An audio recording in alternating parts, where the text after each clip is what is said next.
그래서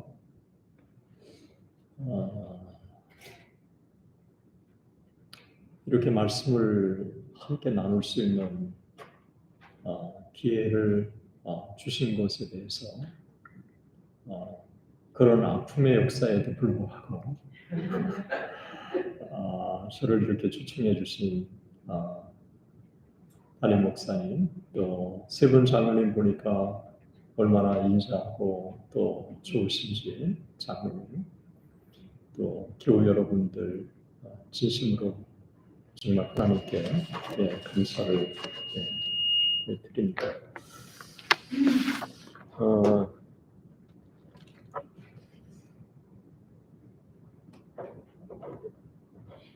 요즘처럼 한국 세계가 혼란스러운 때는 없는 것 같습니다. 우크라이나 전쟁을 통해서 우리는 전쟁의 참상이 얼마나 무서운지 하는 것들을 피부로 실감하고 있습니다. 군인들뿐만 아니라 민간인들이 무참하게 살해되고 있고 또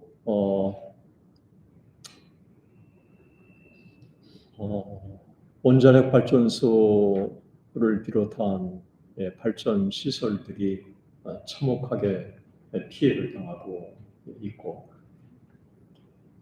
그리고 코로나로 인해서 인간이 얼마나 나약한 존재인가 하는 것들을 우리는 참 피부로 많이 느끼고 있습니다. 경제적인 위기가 지금처럼 또 전 세계에 몰아치고 있는 때가 또 없는 것 같습니다. 이 모든 것 가운데 제가 어제 말씀을 준비하다가 유튜브에 한 뉴스 한 토막이 올라온 것을 보고 굉장한 충격을 받았습니다. 신천지가 대구에 10만 명이 모이는 초대형 집회를 연 것입니다.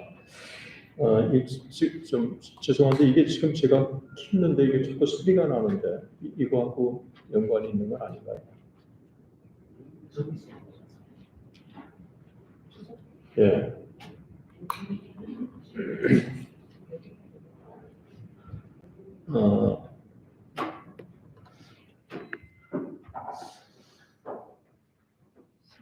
세계가 이처럼 불안한 시대는 없었던 것 같습니다. 저도 불안하고 전혀 없이 뭔가 하나님을 의지하도록 환경이 만들어가는 것 같습니다. 제가 이 말씀을 소개해 드리는 것은 원산부흥운동이 내년에 120주년입니다. 하나님께서 뭔가 전 세계에 하나님께로 돌아가도록 환경을 만들어 주시는 게 아닌가. 여러분, 신천지가 10만 명이 그렇게 공개적으로 모인 거는 신천지 역사상 없었습니다.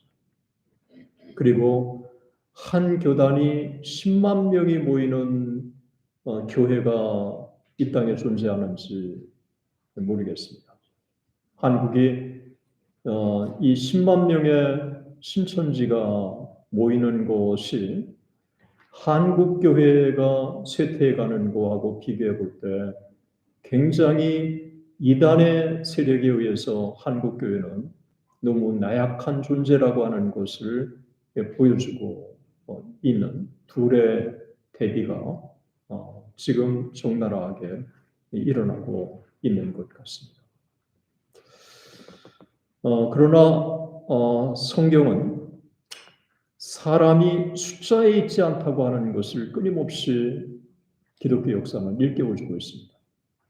기드온에게 300명 기드온 용사만 죽이라고 말씀을 하셨습니다.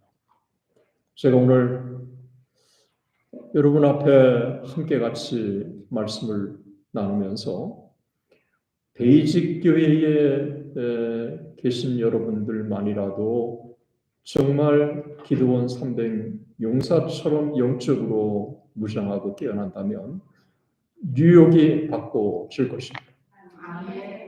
그리고 하나님의 역사는 우리가 생각했던 것보다 더 놀랍게 하나님께서 역사하시는 것입니다.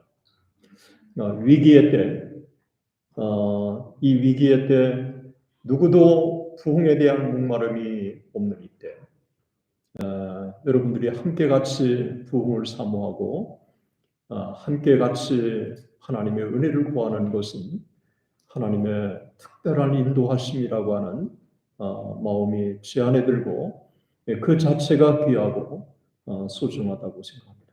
하나님께서 오늘 이 시간에 우리 가운데 은혜로 함께 해주시기를 소망합니다. 아멘. 한번 잠깐 더 기도하고 우리가 말씀을 나누겠습니다.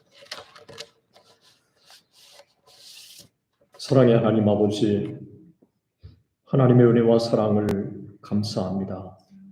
여기 하나님을 사랑하고 교회를 사랑하는 당신의 귀한 종들이 함께 머리를 숙였습니다. 이 땅을 가슴에 품고 우리의 조국을 가슴에 품고 제2의 조국이라고 하는 이 미국을 가슴에 품고 이 시대에 하나님께서 우리를 향한 뜻이 무엇인지, 하나님이 세우신 교회를 향한 하나님의 뜻이 무엇인지를 우리가 함께 같이 하나님 앞에 간구하며 기도하기를 원합니다. 오늘 이 시간 우리 하나님께서 하늘 문을 여시고 우리 가운데 놀라운 은혜를 더해 주옵소서. 살아계신 우리 주 예수 그리스도의 이름으로 기도드립니다. 아멘.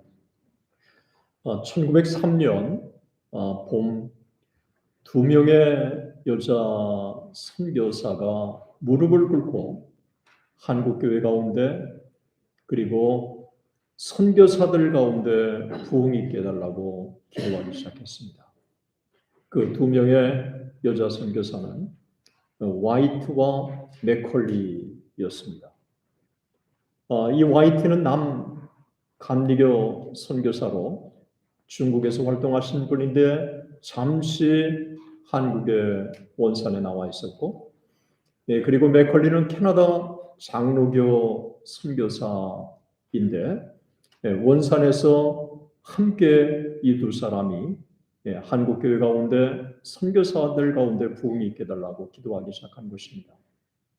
누구에게도 알리지 않았는데 한 명, 두 명 합류하기 시작을 하면서 그렇다면 공개적으로 기도회를 갖기로 하고 자기들이 존경하는 하디 의료 선교사에게 어떻게 하면 효과적으로 기도할 수 있는지 세 편의 강의를 해달라고 부탁을 했습니다. 이 하디는 영국 시민권자였습니다. 그리고 백인이었고 토론토 의과대학을 졸업했던 당시로서는 최고의 엘리트였습니다. 와스비라고 하는 White Anglo-Saxon Protestant라고 하는 이 조건을 완벽하게 갖춘 사람이 바로 이 하디였습니다. 그런데 이 하디는 자기가 문제가 아니라 한국인들이 문제가 있다고 지금까지 생각을 해왔습니다. 그랬던 이 하디가 하나님의 말씀과 만나기 시작한 것입니다. 이 하디가 만났던 하나님의 말씀은 요한복음 12장 12절, 요한복음 12장 14절, 요한복음 15장 7절, 요한복음 16장 23절, 누가복음 11장 13절 오늘 읽은 말씀이었습니다. 이 말씀과의 깊은 만남은 하디의 온 인격을 바꾸었습니다.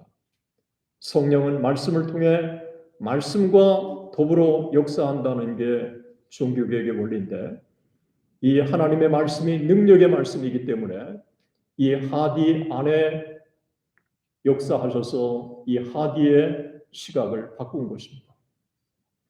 말씀과의 만남의 가장 두드러진 특징은 자기 자신을 돌아보도록 도전을 준 것입니다.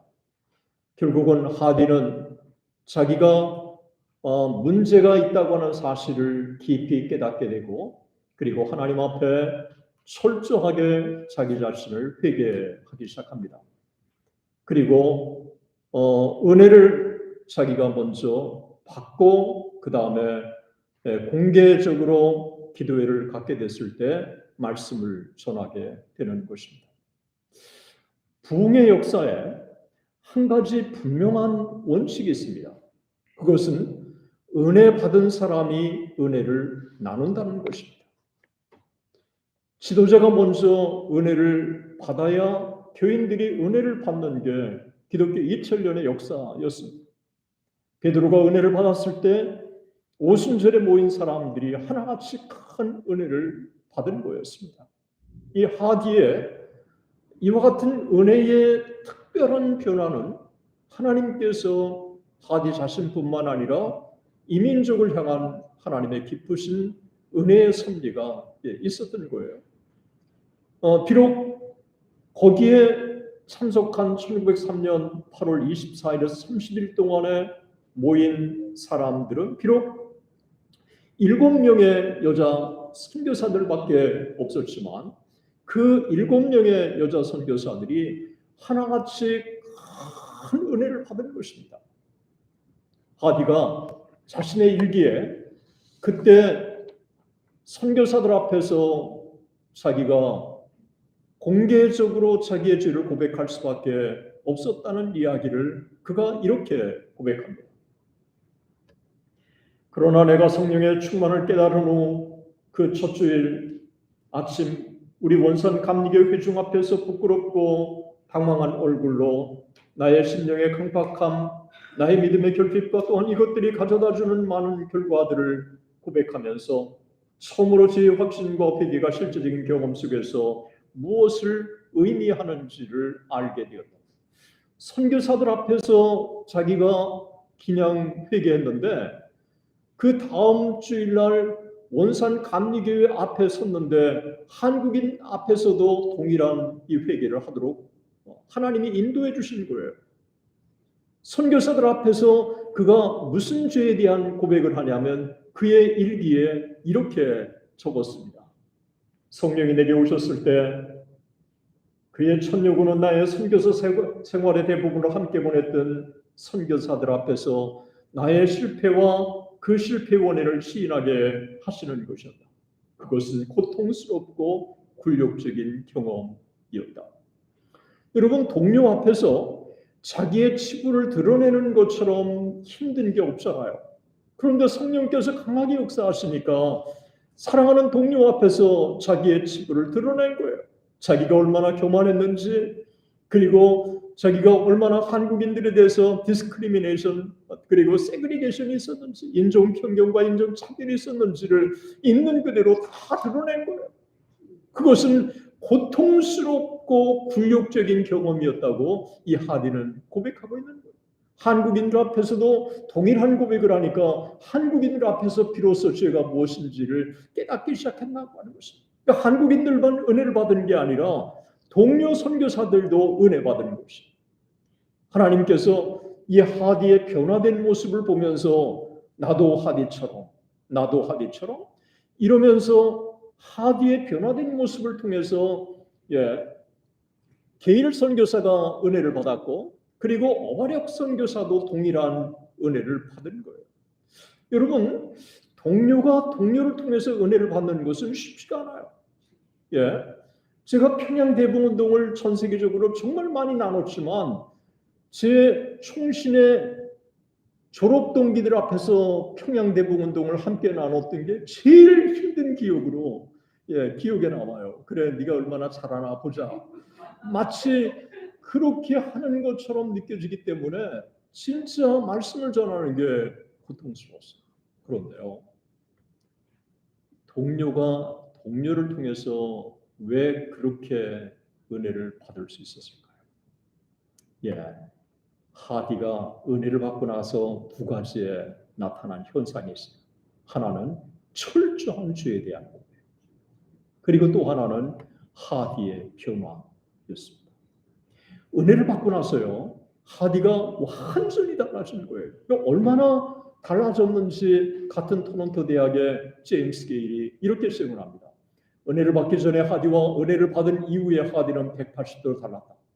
은혜를 받기 전에 하디의 모습과 은혜를 받은 이후의 하디의 모습은 마치 40일을 금식하고 한 후 시내산에서 하나님을 대면했던 광채나는 모세 얼굴과 같았다. 갈릴리에서 처음 부름을 받을 때와 베드로서를 쓸 때만큼이나 달랐다. 여러분, 하디가 의사였는데요, 은혜를 받기 전에는 얼마나 쌀쌀 맞았는지, 한국 사람들이 하디한테 가기 싫다고 그랬대요. 그런데 은혜를 받고 나니까 손만 만져도 병이 났다. 하디가 그만큼 변화가 됐기 때문에 동료 선교사들이 나도 하디처럼 그렇게 외치기 시작을 한 것입니다. 세계적으로 무디와 쌍벽을 이루는 프란손이라고 하는 세계적인 부흥사가 있습니다. 스칸디나비아 출신인데, 그런데 전혀 오리라고는 통지를 받았지만 바로 그날 밤에 프란손이 오리라고는 생각하지 않았어요. 프란손이 오고 나서 감리교, 장로교, 침례교 세 개의 교파를 초월해서 함께 연합으로 집회를 가지면서 프란손이 말씀을 딱 전한 거예요. 한번 보세요. 하디의 회개를 통해서 강력한 역사가 일했죠. 프란손이 딱 입국하면서 이 영적인 분위기가 훨씬 더 강력하게 일어났죠. 이러면서 1903년 이후의 하반기에는 계속해서 한국인들 가운데, 선교사들 가운데 이 회개 운동이 일기 시작한 거예요. 그러면서 이 하디의 마음에 뭔가 하나님께서 거룩한 부담감을 주신 거예요. 자기가 오랫동안 실패감을 안겨주었던 강원도 지경토에 가서 말씀을 전하도록 인도해 주셨는데, 그래서 1904년 2월에 강원도 지경토를 향해서 가는 도중에 사슬막에 묵으면서 하나님 앞에 기도하는 거예요. 금식하며 기도하는 거예요. 하나님, 지난 여름에 주셨던 그 은혜를 이곳 하나님 이 사슬막 이 강원도 지경토에서도 주셔야 되지 않습니까?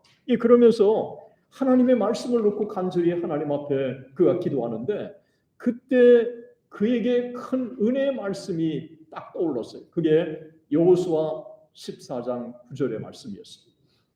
그날에 모세가 맹세하여 가로되 네가 나의 하나님 여호와를 온전히 쫓았은즉 네 발로 밟는 땅은 영영이 너와 네 자손의 기업이 되리라. 요한복음 16장 24절의 말씀도 그 마음에 떠오르는 거예요.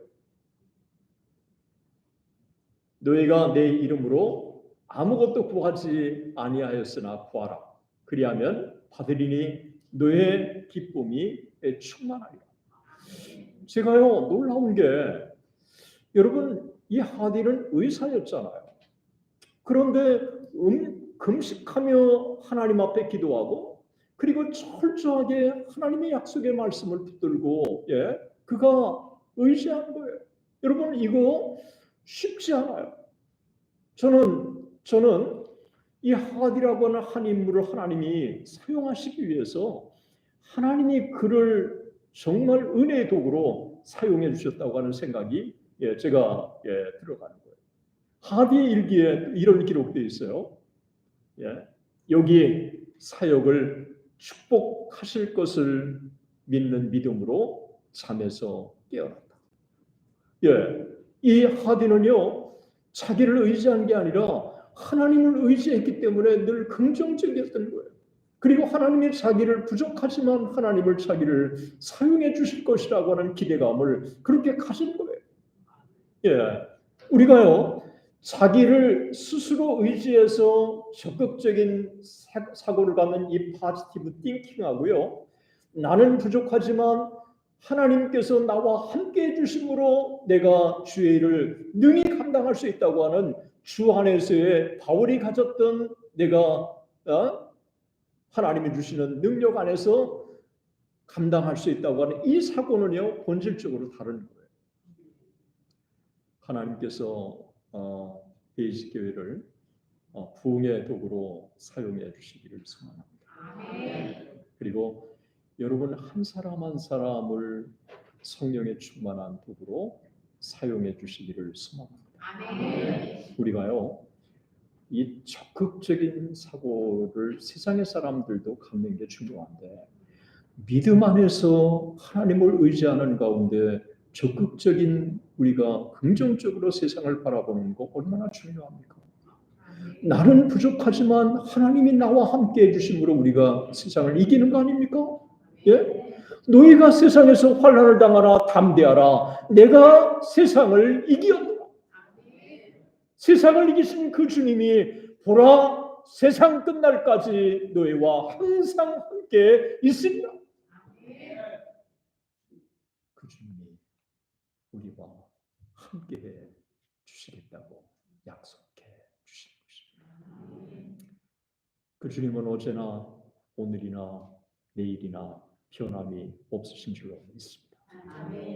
그 주님이 우리와 동행해 주시면 우리가 세상을 이길 수가 있는 것입니다. 어떻게 했어요? 그렇게 그에게 실패감을 안겨줬던 강원도 지경교회 그가 가서 말씀을 전했는데 얼마나 성령의 역사가 강하게 일어났는지 그의 일기에 이렇게 기록했어요. 주님은 나의 믿음을 실망시키지 않으셨다. 그날의 집회, 특별히 그날 오후 집회와 저녁 집회는 내 일생 동안 내 기억에서 지워지지 않을 것이다. 얼마나 그 집회가 강력한 집회였는지 하디는 자기 평생에 그 집회를 잊을 수가 없다고 그렇게 증언하고 있습니다. 저는 부족하지만 오늘 집회가 그런 집회가 되었으면 좋겠습니다. 이 하디가요, 자기가 의사였는데 청진기를 내린 것입니다. 그리고 영혼의 의사로 자기가 바꿉니다. 그 이후에 하디는 청진기를 한 번도 손에 들지 않습니다.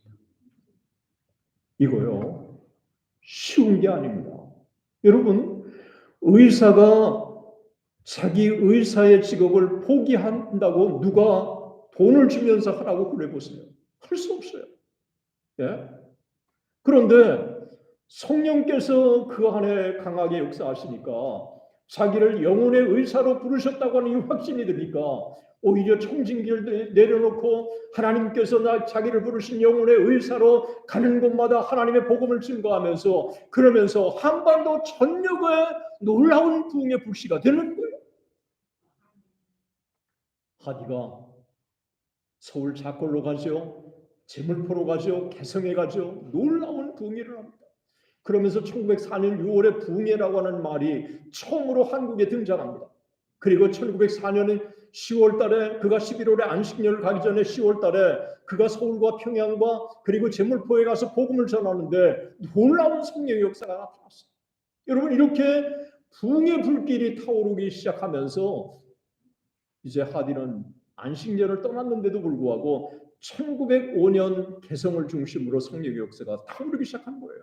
이 1905년에 성령의 불길이 점점 더 타오르기 시작하면서 1905년에 4개의 장로교, 2개의 감리교, 6개 선교회가 함께 모여서 한국복음주의 연합공의회를 결성합니다. 그 4개 선교회는 북장로교, 남장로교, 호주장로교, 캐나다 장로교, 그리고 북감리교, 그렇게 해서 이 6개 장로교, 감리교, 선교회가 함께 모여서 복음주의 연합공의회를 결성합니다. 그리고 둘을 결정해요. 이 두 가지의 결정이요, 참 의미 있는 결정이에요. 이 두 가지. 여러분, 교파와 교단을 초월해서 함께 6개 이 공의회가 6개 선교회가 공의회를 결성하면서 두 가지를 결정해요. 이 두 가지가 뭐라고요? 하나는 이 땅에 가장 필요한 게 연합이다. 연합. 두 번째는 가장 중요한 게 부흥이다. 그래서 연합을 결정하고 이어서 부흥을 결정해요. 그런데 제가 성경을 보고 그 다음에 교회사를 보고 또 전 세계 여러 곳에 부흥의 현장을 가면서 두드러진 게 하나 있어요. 연합이 있는 곳에 성령이 역사하셔서 부흥이 일어나고 부흥이 일어나는 곳에 연합이 있어요. 이 둘이 떨어질 수 없는 불가분리의 관계가 있어요. 교회가 분열되고 불화한데 성령께서 부흥을 주신다. 죄송해요. 노웨이. 연합을 통해서 진짜 하나님의 은혜를 구하는 곳에 성령께서 역사를 강하게 하시는. 성경은 사탄의 영은 분열의 영이라고 말씀하고 있어요. 성령은 연합하게 하시는 영이에요. 남자나 여자나 종이나 주인이나 이 헬라인이나 야만인이나 성령은 하나 되게 하시는. 저는 이 하나 되게 하시는 이 놀라운 역사가 베이직교회 임하기를 주의 이름으로 축원합니다. 이 연합이 있는 곳에 성령께서 더 강하게 역사하시는 거예요. 그래서 이 둘을 결정했는데 이 둘의 결정은 제가 볼 때 얼마나 탁월한 결정인지 정말 놀라운 결정이에요. 이 둘이 결정하면서 이 땅에 가장 필요한 게 부흥이다. 그래서 1906년 1월 달에 10년 부흥회를 열기로 결정해요. 그러면서 10년 부흥회를 열기로 결정하면서 전도가 우선이 아니라 먼저 은혜가 우선이다. 은혜를 받으면 전도는 저절로 된다. 이거요. 한국교회가 1970년, 80년대 거꾸로 왔어요. 평양대봉운동 때는 은혜가 우선이기 때문에 은혜를 받고 나니까 변화를 받아서 가족들이 변화받은 모습을 보면서 나도 제가 만난 주님을 만나고 싶다. 이러면서 교회로 몰려든 거예요. 이웃도 알고 그가 만난 주님을 나도 만나고 싶다. 그랬는데 1970년대는 전도 중심으로 해서 교회는 왔지만 훈련을 시키지 않으니까 변화가 없었던 거예요. 그러니 십자가와 술집이 그렇게 많은 거예요. 이 둘은 있을 수가 없어요. 평양대봉운동 때는 평양대봉운동이 일어나고 나서 여러분 세 집 건너 술집이었잖아요. 이 술집이 없어질 거예요. 주일날 가게문을 믿지 않는 사람도 열지 않았어요. 동방의 예루살렘으로 기생의 도시가 평양이 바뀐 거예요. 여러분, 은혜가 우선인 줄로 믿습니다. 은혜를 받으면 하디가 변화되고 하디가 변화되는 모습을 보면서 한국인들이 은혜를 받고 싶어. 선교사들도 하디처럼 되고 싶어 했던 것입니다. 그러니까 1905년 9월 달에 한국복음지 연합공의에서 결성한 이 두 가지 결정은 너무 놀라운 게, 여러분 로이드 존스가 그런 얘기를 했어요. 부흥은 믿지 않는 사람의 부흥이 아니라 신자의 부흥이다.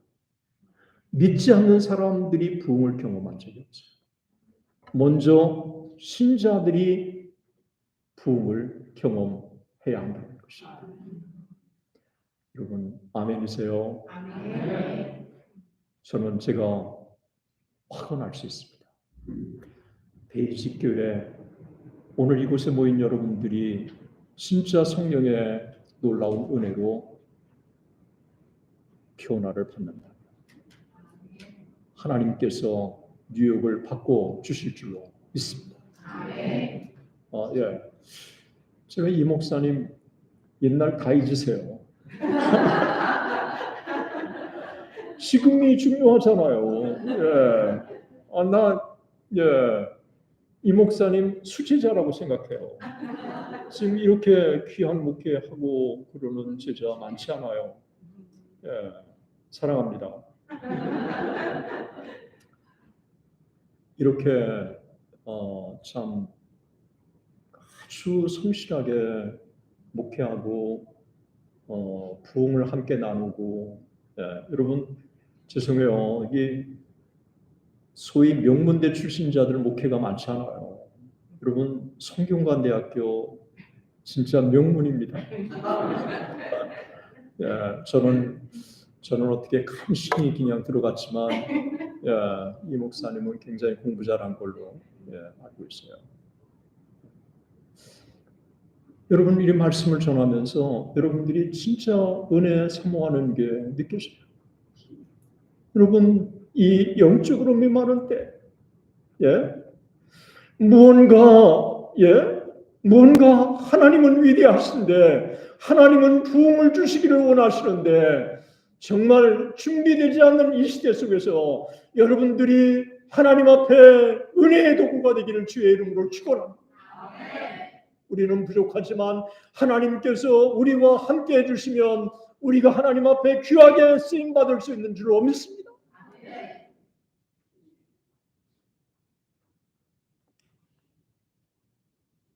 1905년 한국복음주연합 공의회 결정은 너무 놀라운 결정이었고 그리고 1906년 1월 10년 동안에 서울과 평양에 하나님의 크신 은혜를 보여주셨습니다. 이러면서 점점 더 1904년에 3년에 하디의 부흥운동이 점점 더 확산되기 시작하면서 1906년에 8월달 이후에 하나님께서 한국에 놀라운 부흥을 주시기 위해서 역사를 움직여 가셨어요. 여러분 세상에 많은 사람들은 크로노스의 시간만 봅니다. 우리가 역사라고 했을 때 시간이라고 했을 때 우리는 한 가지 시간만 갖고 있어요. 그러나 이 헬라어는 시간이라고 하는 개념이 둘이에요. 하나는 기계적인 시간이 있고 하나는 질적인 시간이 있어요. 그래서 기계적인 시간은 크로노스 9시가 12시가 되고 12시가 3시가 되고 3시가 6시가 되는 이 기계적인 시간이 여러분 크로노스예요. 그러나 성경은 헬라어에는 또 하나의 시간이 있는데 그게 카이로스예요. 하나님의 시간이에요. 이 하나님의 시간을 믿음의 사람들은 동시에 볼 수 있는 거예요. 크로노스의 시간뿐만 아니라 카이로스의 시간을 동시에 우리가 보도록 하나님이 도전을 주시는데 여러분 1903년부터 1907년까지 쭉 이 시대를 보면 마치 하나님께서 클라이막스를 향해서 역사를 움직여 가시는 게 느껴져요.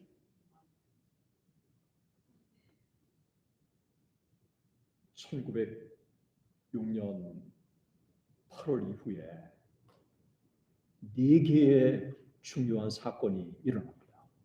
1906년 8월에 평양 선교사 사경회, 그리고 1906년 9월 서울 선교사 사경회, 1906년 10월 목포 부흥운동, 그리고 1906년 11월 12월 정오기도회, 1906년 8월 26일에서 9월 2일까지 선교사 사경회가 평양에서 열리는데 평양 선교사 사경회 때 강사가 하디예요.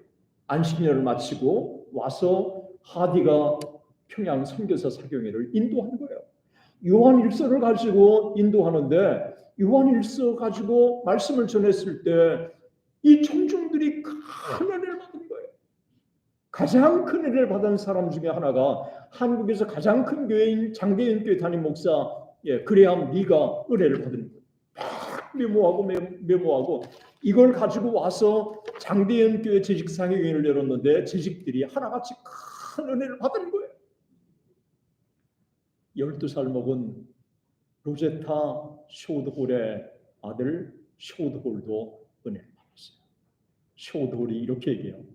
나는 12살 때 어머니 로제타 쇼드홀의 손을 잡고 하디가 인도하는 집회에 참석했다. 나는 그때까지 서양에 가서 사업가가 되는 게 꿈이었다. 하지만 그날 하디의 메시지를 들은 후 나도 어머니와 아버지처럼 의료 선교사가 됐어.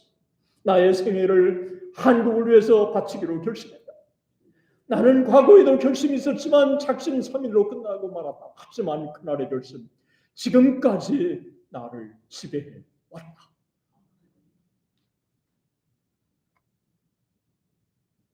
여러분, 이 하디가 그날 어떻게 메시지를 전했길래 장대현 교회 담임도 은혜를 받았고 12살 먹은 쇼드홀도 은혜를 받았을 수 있을까? 여러분, 이 온 청중들이 연령을 초월해서 은혜를 받는 건 쉽지가 않아요. 그것은 성령께서 청중을 사로잡았고 강사를 사로잡았기 때문에 가능했던 거예요.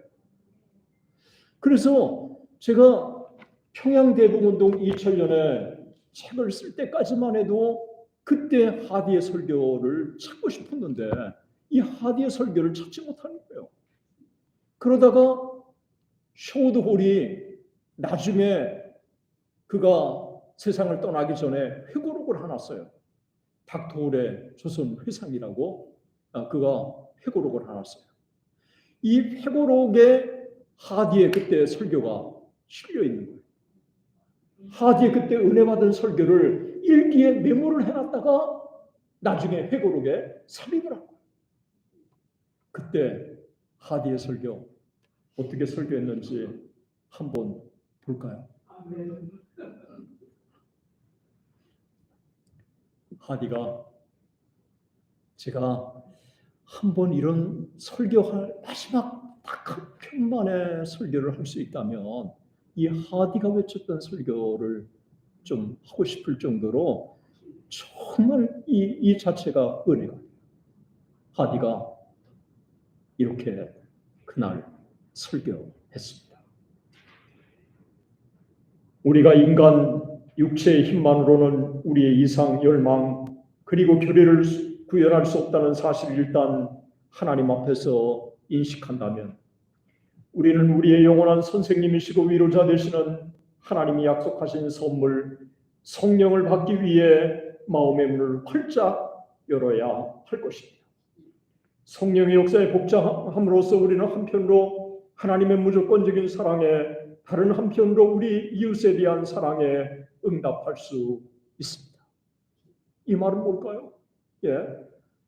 정말 우리의 힘만으로는 할 수 없다면 우리는 우리의 선생님 되시고 위로자가 되시고 우리의 스승 되시는 약속, 하나님의 약속, 성령을 받기 위해서 우리의 마음에 문을 열어야 하지 않겠느냐. 그리고 이 성령을 우리에게 풍만히 우리가 받으면 정말 하나님을 사랑하고 이웃을 사랑할 수 있다는 거예요. 여러분, 우리가 계명 중에 계명이 뭡니까? 하나님 사랑과 이웃 사랑이잖아요. 그런데 우리가 어떻게 하나님을 사랑하고 이웃을 사랑할 수 있을까요? 성령이 우리에게 풍성하게 임하시면 가능한 줄로 믿습니다. 아멘. 로마서 5장 1절에 하나님의 사랑이 우리의 마음에 부은 바 성령으로 말미암아 하나님의 사랑이 우리의 마음에 부은 바 됩니다. 제가 여러분 손양훈 목사님이 동인 동신 두 아들을 죽인 사람을 양자로 삼았잖아요. 어떻게 두 아들을 죽인 사람을 양자로 삼을 수 있습니까? 손동희 권사님, 동인 동신의 여동생이잖아요. 그 동인 동신의 여동생인 손동희 권사님과 함께 제가 애양원에 학생들 데리고 함께 같이 1박 2일을 보낸 적이 있어요. 이 손동희 권사님이 간증을 하는 거예요. 너 가서 동인 동신 오빠 죽인 두 사람 살려달라고 가서 아버지 약속이 있으니까 못 가니까 대신 네가 전해주라. 손동희 권사님이 아빠 못 가! 어떻게 오빠를 죽인 그 사람을 살려달라고? 아빠 나 못 가! 나 외에 다른 신을 섬기지 말라고 하는 계명도 하나님의 계명이라며. 네 이웃을 내 몸과 같이 사랑하라고 하는 것도, 원수를 사랑하라고 하는 것도 하나님의 계명이 아니겠니? 그래서 순종하고 가서 이 동인동신 오빠를 죽인 사람을 살려달라고. 여러분, 저는 손양훈 목사님이 왜 그렇게 정말 사랑의 원자탄이 될 수 있을까? 굉장히 궁금했어요. 그런데 애양원에 가서 애양원을 쭉 둘러보다가 사진 한 장을 봤어요. 김치선 목사님, 한국의 황영재 목사님과 쌍벽을 이루는 김치선 목사님이 이 손양원 목사님을 부흥 강사로 청빙한 거예요.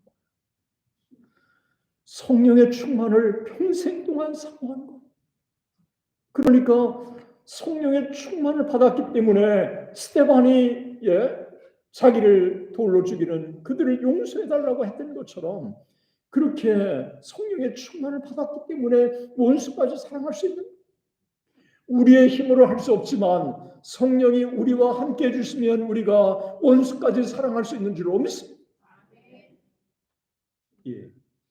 손양훈 목사님이 그렇게 그런 하나님의 사랑을 실천에 옮길 수 있었던 것입니다.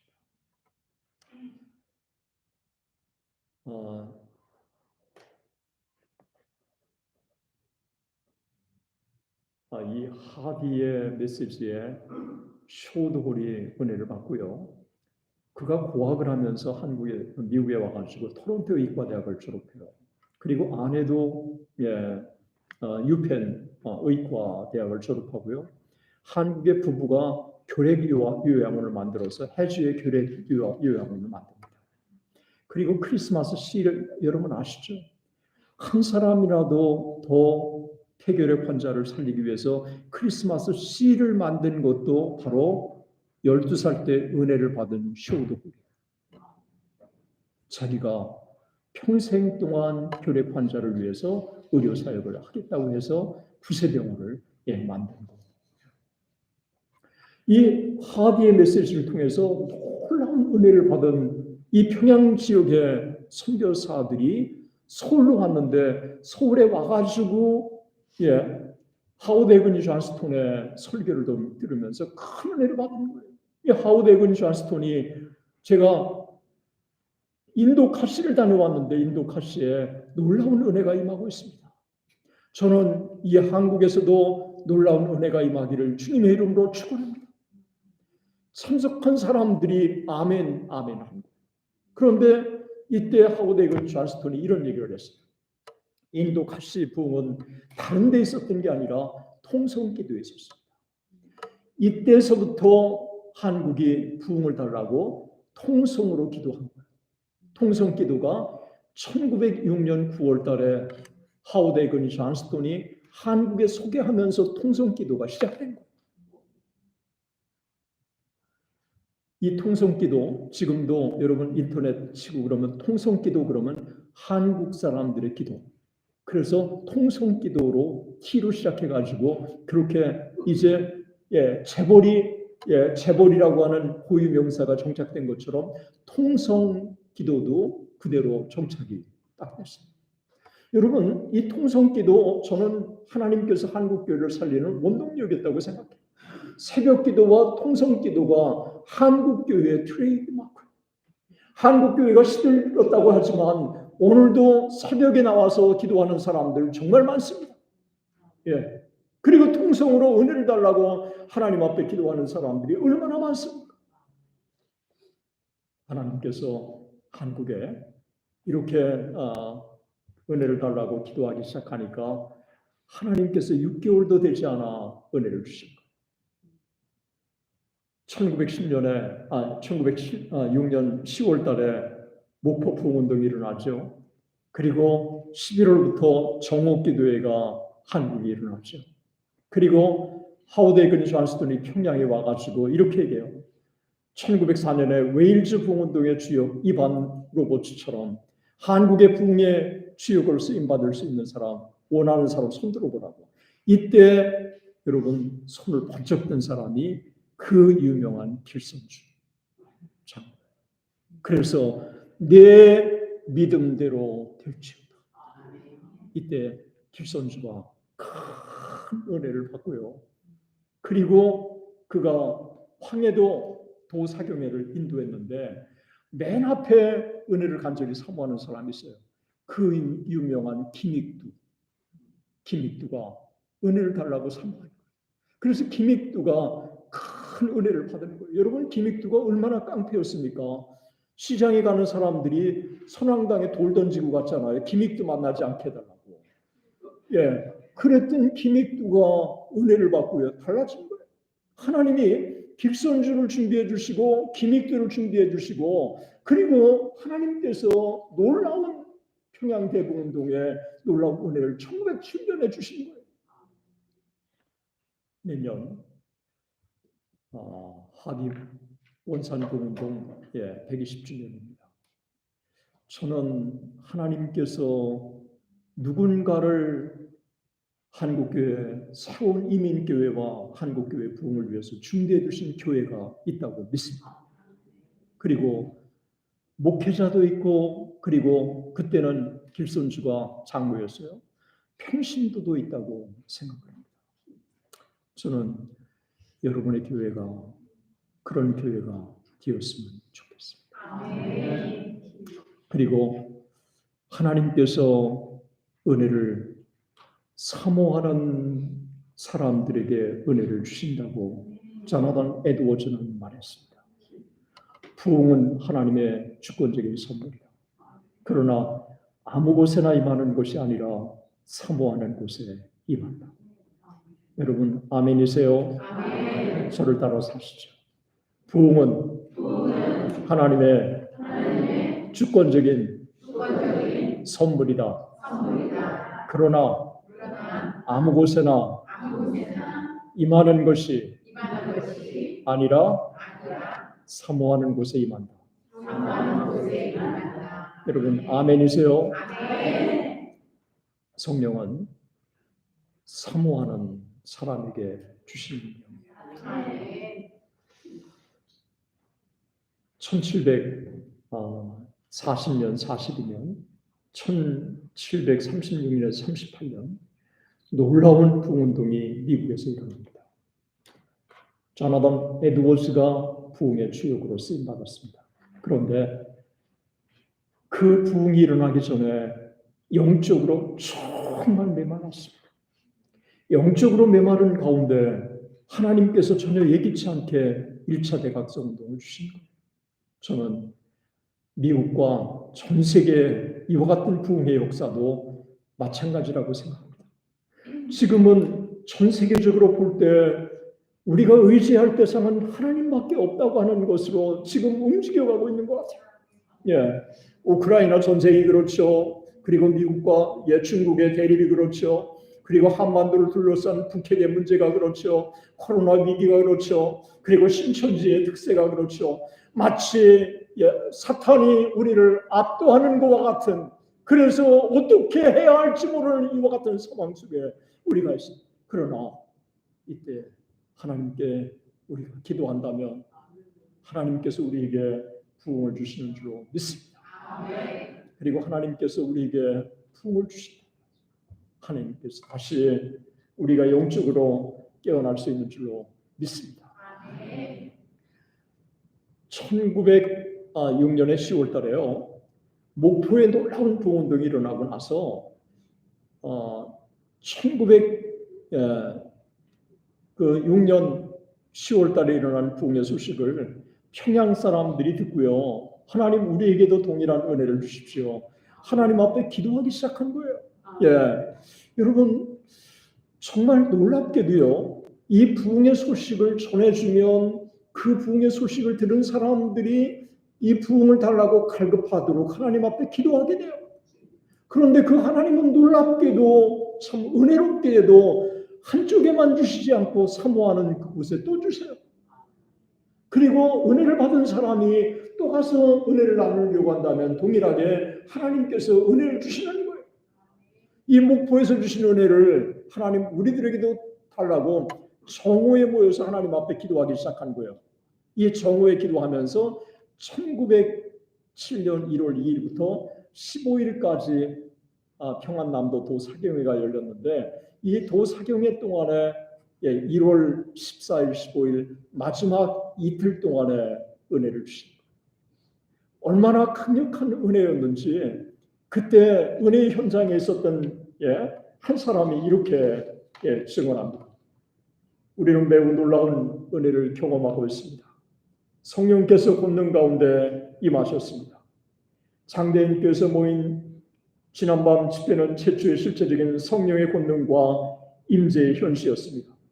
우리 중 아무도 지금까지 이전에 그 같은 것을 경험하지 못했으며 우리가 웨일즈, 인도에서 일어난 부흥운동에 대해 읽었지만 이번 장대인 교회 성령의 역사는 우리가 지금까지 읽었던 그 어떤 것도 능가할 것입니다.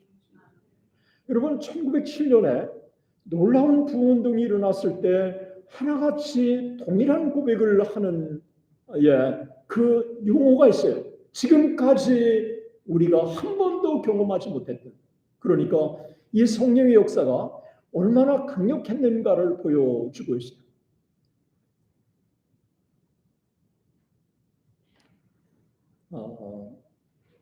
제가 부흥운동에 대해서 함께 참 나누기 위해서 연구도 하고 자료도 찾고 그렇지만 평양 대부흥운동만큼이나 건강한 부흥운동 그리고 성령의 이 강력한 역사는 한국에 전 세계적으로 없었던 것 같습니다. 평양 대부흥운동이 일어났을 때 그 평양 대부흥운동이 장로교만 아니라 감리교회도 일어났는데 그 감리교회 노블 선교사가 이런 증언을 해요. 우리에게는 한국교회 내 자신이 지금까지 목격하지 못했고 듣지도 못했던 가장 놀라운 성령의 부어주심의 현시가 있었는데 아마도 사도시대 이후 이보다 더 놀라운 하나님의 권능의 현시는 없었을 것입니다. 사도시대라고 하는 것은 오순절 성령 강림 이후에 이보다 더 놀라운 하나님의 성령의 역사는 없었을 것이라고 증언하고 있습니다. 저는 오순절 성령 강림 이후 가장 강력한 성령의 역사를 평양에 한국에 부어주신 하나님께 너무 감사하고 있고 그 하나님의 부으심의 역사가 평양만 아니라 평양 전역으로 그리고 한반도 전역으로 그리고 1908년에는 중국으로 넘어갔습니다. 여러분 유명한 케넷 S. 라포렛 교회사가가 있어요. 이 교회사가가 뭐라고 증언하고 있느냐 하면 1908년에 중국 대부흥운동은 1907년 평양 대부흥운동에서 시작됐다. 그렇게 증언하고 있습니다. 1907년에 평양 대부흥운동이 얼마나 강력한 부흥운동이었는지 하는 부분들을 우리가 기억할 필요가 있습니다. 제가 한 번 더 자세한 평양 대부흥운동에 대한 강의는 제 박용규 TV에 있으니까 여러분들이 오셔서 그 부분을 보시면 좋을 것 같고요. 제가 오늘 이 시간에 평양 대부흥운동을 이제 정리하면서 몇 가지를 여러분들과 함께 나누고 오늘 제가 설교 겸 강의를 마치려고 합니다. 2005년 제가 잊을 수가 없습니다. 평양대봉운동 다큐 때문에 제가 10박 11일을 그 PD하고 같이 10박 11일을 캐나다하고 이 미국을 쭉 도는 도중에 프린스톤의 신학교의 교수였던 세뮤엘 H. 마펫을 만난 적이 있습니다.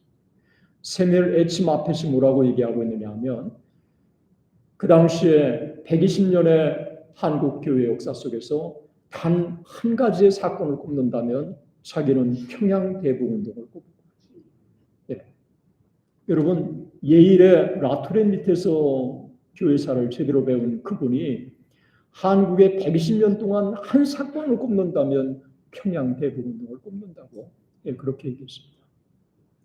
이 평양 대북운동은 저는 하나님이 한국 교회와 한국 민족에 주신 최고의 선물이라고 생각합니다.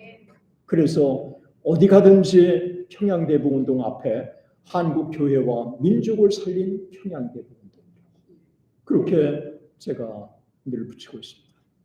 평양 대북운동은 한국 교회에 주신 최고의 선물이었습니다. 두 번째는 한국의 평양 대북운동은 영적 각성 운동이었습니다. 이 영적으로 깨어나니까 사회 각성으로 이어진 거예요. 그러니까 영적으로 깨어나면 사회 각성이 이어져서 여러분 이 평양 대북운동 이후에 한국의 근대화가 시작된 거예요. 정상적인 결혼도 이때 정착된 거예요. 그리고 평양 대북운동을 통해서 종이라고 하는 게 없어진 거예요. 그리고 백정이라고 하는 게 없어졌어요. 신분의 타파가 없어진 거예요. 그리고 남녀가 평등해지기 시작한 거예요. 여러분 한국의 근대화의 본격적인 출발 사건이 있다고 한다면 저는 평양 대북운동의 사건이었다고 믿습니다. 세 번째는 여러분 이 평양 대북운동을 우리가 보다 보면 1903년에 원산복운동, 1907년에 평양 대북운동, 1909년에 백만인 구령운동이 끝나고 나서 1910년 한일 병탄의 사건이 딱 일어나요. 왜 1909년에 끝나고 1910년에 한일 병탄이 딱 끝날까요? 여러분 한일 병탄이 1910년에 일어나는데 1910년부터 1945년까지 우리가 잘 아는 대로 일제 강점기를 지나는 거예요. 하나님께서 일제 강점기를 준비하시려는 하나님의 섭리였어요. 만약에 평양 대북운동이 없었다면 한국 교회는 한국 사회는 일제에 의해서 도태되었을 거예요. 그렇지만 평양 대북운동이 있었기 때문에 한국 교회가 사회와 민족을 선도할 수 있었어요. 1857년에 정오기도회가 있었고 1961년에 남북전쟁이 일어나지 않습니까? 미국의 많은 교회사가들은 1961년에 남북전쟁이 1957년에 정오기도회가 없었다면 미국은 산산조각이 났을 것입니다. 그런데 1857년에 정오기도회가 있었기 때문에 1861년에 남북전쟁이 있어도 그 상처가 남북이 아물 수 있었습니다. 여러분 전쟁은 북군이 이겼지만 영적으로는 남군이 이긴 거예요. 그래서 바이블 벨트라고 하는 남군이 형성되면서 남쪽에서 유명한 부흥사들은 다 남쪽에서 왔어요. 빌리그리암도 그렇고 이 남쪽이 지금도 여전히 미국을 지배하는 원독이에요. 하나님의 역사는 사람을 초월해서 역사하시는 것입니다. 전혀 예기치 않는 교회, 전혀 예기치 않는 사건을 통해서 하나님의 역사를 이끌어 가시는데 저는 이 시대의 베이직 교회가 그런 교회가 되었으면 좋겠습니다. 그리고 평양 대북운동이 끝나고 나서요 선교가 일어났어요. 제주도에 선교사 보냈죠. 중국에 선교사 보냈죠. 블라디보스톡 소련에 보냈죠. 하와이에 보냈죠. 멕시코에 보냈죠. 처음부터 한국교회는 선교하는 교회가 된 거예요. 사도행전을 너무 빼닮은 한국교회가 된 거예요. 하나님께서 한국교회 도구로 사용해 주신 것입니다. 그리고 평양대복운동이 일어나고 나서요. 부흥에 대한 목마름이 한국교회 안에 계속 일어났어요. 그래서 1920년에 김익두 부흥운동, 1932년에 성결교 부흥운동, 1950년대에 한국의 한국전쟁 부흥운동, 1970년대에 여러분 대중전도운동 계속해서 부흥이 일어난 거예요. 1984년 이후에 한국교회 부흥운동이 일어나지 않았어요. 저는 이렇게 40년 동안 한국교회가 부흥이 일어나지 않는 세대가 없어요. 저는 하나님은 여전히 부흥을 주시기를 원하시지만 한국교회가 준비되지 않았다고 생각합니다. 우리가 준비된다면 하나님이 한국교회에 부흥을 주실 것이라고 믿습니다. 그리고요, 한국교회 1907년에 부흥운동이 일어나고 나서요, 민족을 위한 기도가 민족복음화 운동이 한반도 전역에 활발 터울었어요. 그때 한국을 방문했던 브라운이 한반도 전역을 다 방문한 거예요. 한반도 전역을 방문했는데 하나같이 동일한 기도 소리가 들린 거예요. 그 기도 소리가 뭔지를 선교사에게 물어보니까 그 선교사가 이렇게 얘기한 거예요. 하나같이 하는 기도는 오 주님, 우리는 멸시받는 사람들이며 지상에서 가장 약한 민족입니다. 그러나 당신은 멸시받는 것들을 택하시는 하나님이십니다. 이 민족을 사용하시사 아시아에서 당신의 영광을 드러내시옵소서. 여러분, 최근에 제가요 유튜브를 보다가 깜짝 놀랐어요. 내셔널 파워 전 세계 랭킹이 한국이 6위.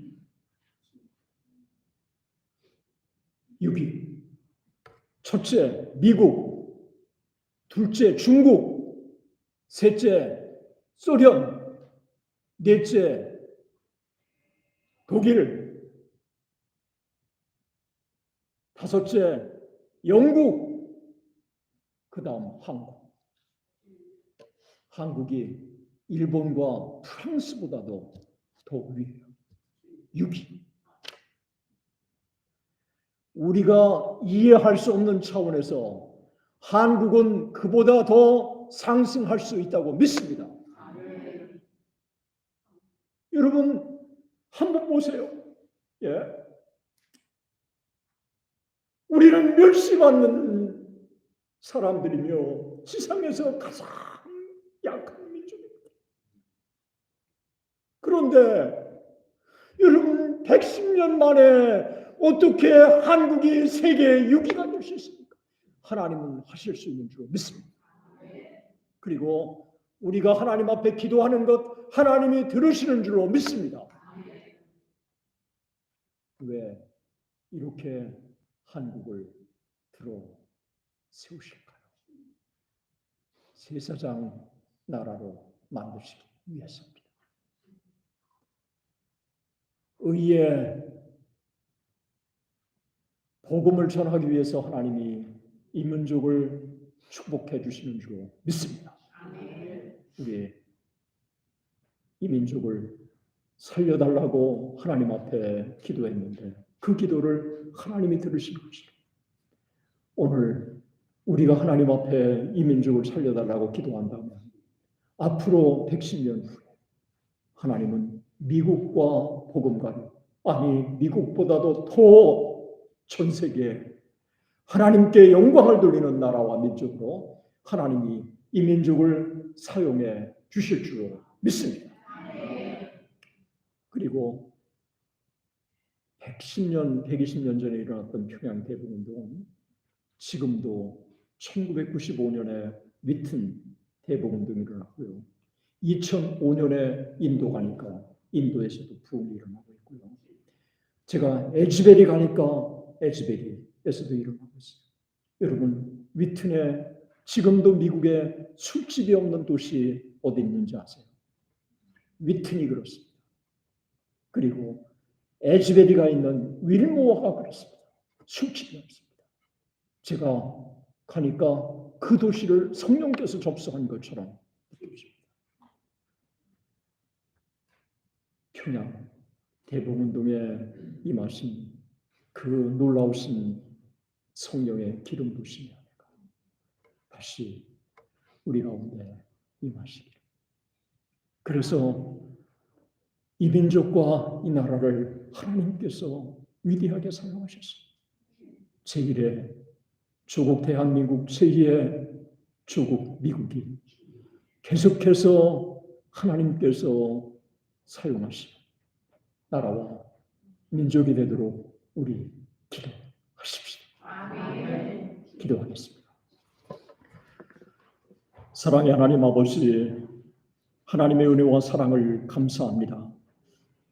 우리 하나님께서 120년 전에 이 땅에 놀라운 부흥의 역사를 주셔서 미천하고 정말 아버지 멸시받는 민족이었지만 평양 대봉운동을 통해서 일제 36년의 위기를 극복하게 하시고 전 세계 오늘날 6위에 해당하는 강력한 나라로 이 민족을 대한민국을 사용해 주신 것을 감사합니다. 아버지 하나님, 우리가 교만하지 않게 하시고 하나님 앞에도 은혜를 구하게 하시고, 그래서 아버지 하나님, 우리 한 사람 한 사람들이 하나님의 영광의 도구가 되게 하시고, 다시 한번 한국과 아버지 하나님 미국이 영적으로 깨어나는 역사가 있게 하여 주시옵소서. 힘으로도 안 되고 능으로도 안 되고 오직 여호와의 신으로 되는 줄